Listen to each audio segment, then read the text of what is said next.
নমস্কাৰ বন্ধু বান্ধৱীসকল, নিখিতাস কিচেনলৈ আপোনালোক সকলোকে পুনৰ এবাৰ স্বাগতম জনাইছো।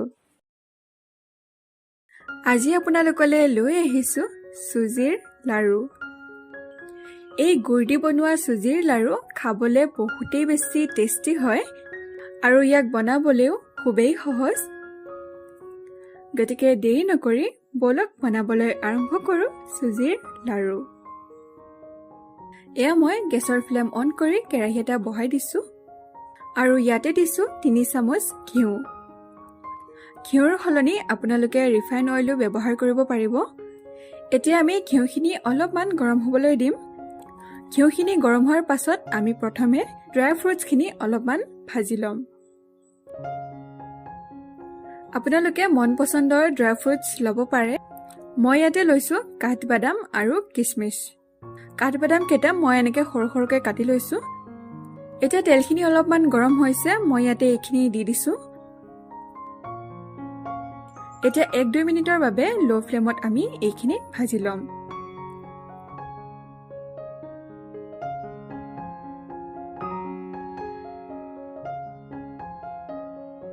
ড্ৰাই ফ্ৰুটছখিনি ভজা হৈ গৈছে, মই এতিয়া প্লেট এখনত নমাই ৰাখিছো।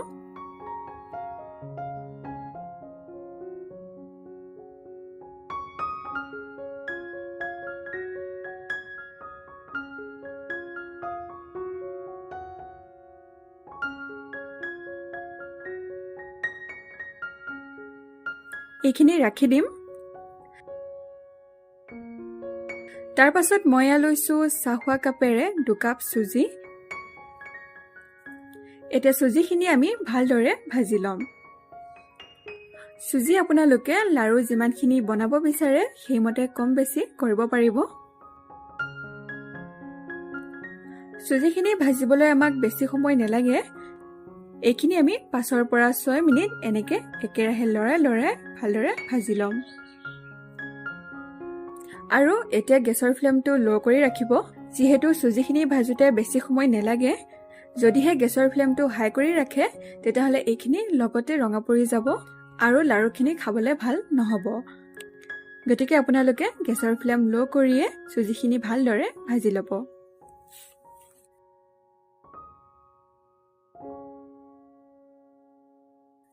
সুজিখিনি একেৰাহে ভজা মোৰ প্ৰায় 6 মিনিট হৈ গৈছে।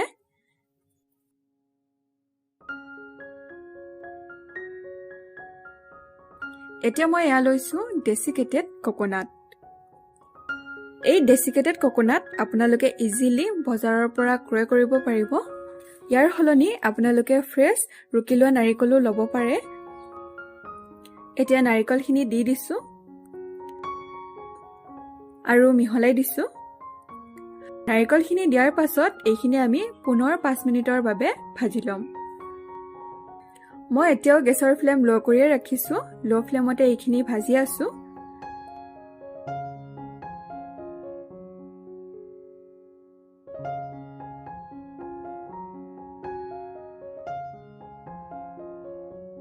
সুজি আৰু নাৰিকলৰ পৰা ইমান ধুনীয়া যে গোন্ধ এটা আহিছে।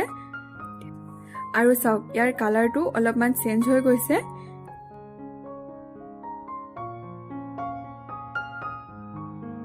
এইখিনি ভজা হৈ গৈছে। মই এতিয়া গেছৰ ফ্লেম অফ কৰি দিছো আৰু সুজি আৰু নাৰিকলৰ মিশ্ৰণখিনি এয়া এটা বাটিত নমাই লৈছো।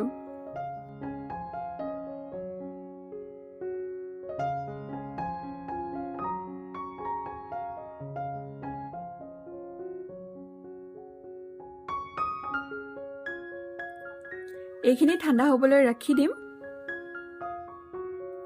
এতিয়া পুনৰ গেছৰ ফ্লেম অন কৰি কেৰাহী এখন বহাই দিছো। এতিয়া লৈছো এয়া 1 কাপ গুৰ। গুৰখিনি এয়া দি দিছো।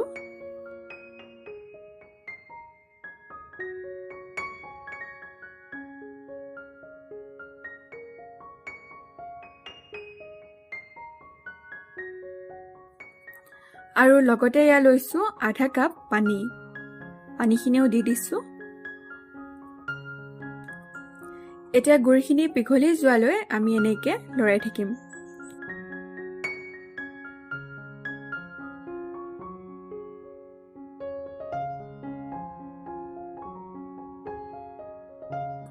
এয়া চাওক গুড়খিনি গলিবলৈ আৰম্ভ কৰিছে।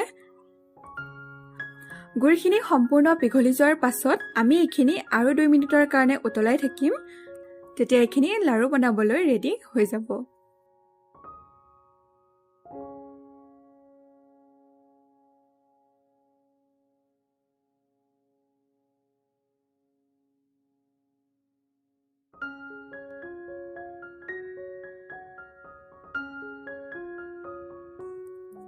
এয়া চাওক গুড়খিনি সম্পূৰ্ণৰূপে পিঘলি গৈছে। এতিয়া আমি এইখিনি আৰু 2 মিনিটৰ কাৰণে উতলাই থাকিম। আৰু 2 মিনিট উতলালেই হৈ যাব। এইখিনি বেছিও ডাঠ কৰিব নালাগে, নহ'লে লাৰু বান্ধিবলৈ অসুবিধা হ'ব। মই এয়া 2 মিনিট উতলাই ল'লো। এইখিনি ৰেডি হৈ গৈছে। এতিয়া মই গেছৰ ফ্লেম অফ কৰি দিছোঁ।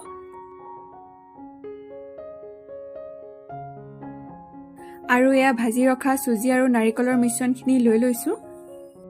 ইয়াতে এতিয়া প্ৰথমে ভাজি ৰখা ড্ৰাই ফ্ৰুটছখিনি দি ভালদৰে এবাৰ মিহলাই দিছোঁ।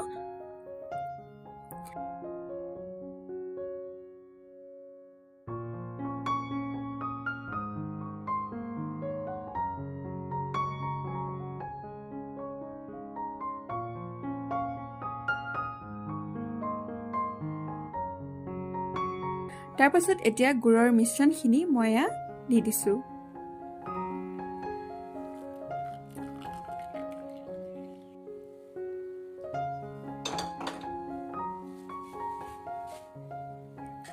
এতিয়া আটাইখিনি চামুচ এখনেৰে এনেকে ভালদৰে মিহলাই দিব।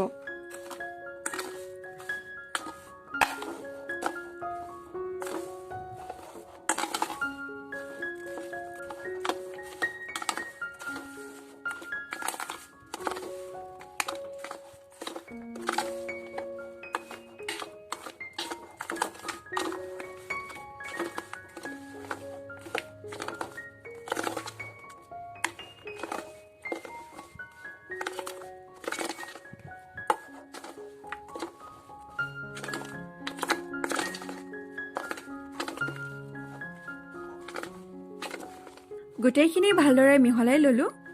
এতিয়া আমি লাৰু বনাবলৈ আৰম্ভ কৰিম।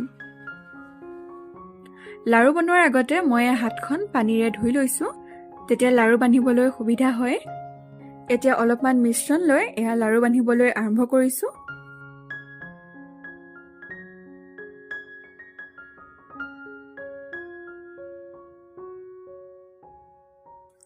এয়া মই এটা লাৰু বনাই ল'লো।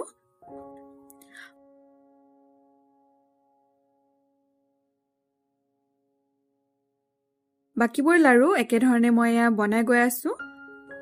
আপোনালোকে মন পচন্দ অনুসৰি লাৰুবোৰ সৰু ডাঙৰ কৰিব পাৰিব। মই এইটো জোখত বনাইছোঁ। মিশ্ৰণখিনি ঠাণ্ডা হৈ যোৱাৰ পাছত লাৰু বনাবলৈ অসুবিধা হ'ব, গতিকে গৰম হৈ থাকোঁতেই মানে হাতেৰে চুব পৰা হৈ থাকোঁতেই লাৰুবোৰ আপোনালোকে বনাই ল'ব। লাৰু বনাই থাকোঁতে যদি মিশ্ৰণখিনি অলপ ঠাণ্ডা হৈ যায় আৰু লাৰু নবন্ধা হয়, তেতিয়া আপোনালোকে কি কৰিব জানেনে?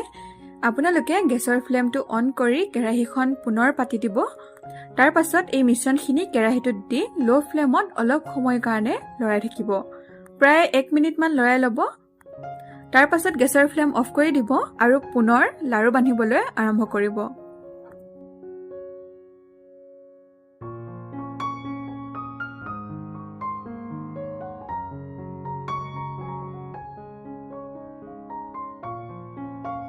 এয়া মই আটাইবোৰ লাৰু বনাই ল'লো। এই লাৰুখিনি বহুত দিনলৈ ভালে থাকে, গতিকে আপোনালোকে লাৰুখিনি ঠাণ্ডা হোৱাৰ পাছত কাঁচৰ বটল এটাত ভৰাই ৰাখিব। আপোনালোকেও এইদৰে চুজিৰ লাৰু বনাই খাব। আশা কৰোঁ আপোনালোকে নিশ্চয় ভাল পাব। পুনৰ নতুন এটা সহজ আৰু ইণ্টাৰেষ্টিং ৰেচিপিৰ সৈতে আপোনালোকক লগ পাম। আজিলৈ আহিছোঁ। ধন্যবাদ।